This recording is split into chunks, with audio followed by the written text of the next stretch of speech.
قرآن کے مطابق روزے کا اصل مقصد کیا ہے؟ بھوک کا احساس، صحت مندی، تقوی حاصل کرنا، ثواب کمانا۔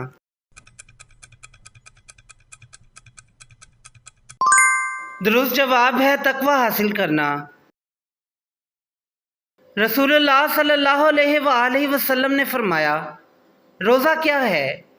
طاقت، ہتھیار، ڈھال، نور۔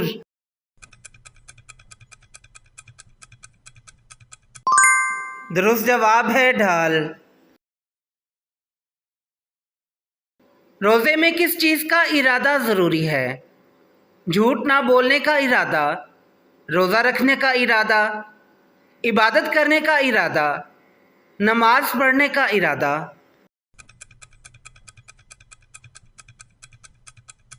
درست جواب ہے روزہ رکھنے کا ارادہ۔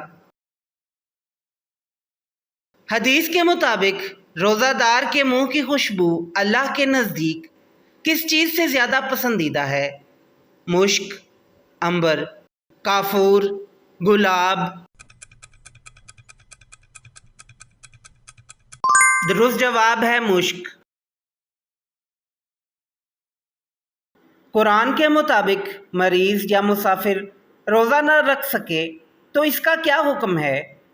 ہمیشہ کے لیے معاف ہے، صدقہ دے، کفارہ دے، بعد میں قضا کرے۔ درست جواب ہے بعد میں قضا کرے۔ روزہ کس کے لیے فرض کیا گیا؟ ہر مسلمان، ہر بچے، ہر بالغ مسلمان، ہر بیمار شخص۔ درست جواب ہے ہر بالغ مسلمان۔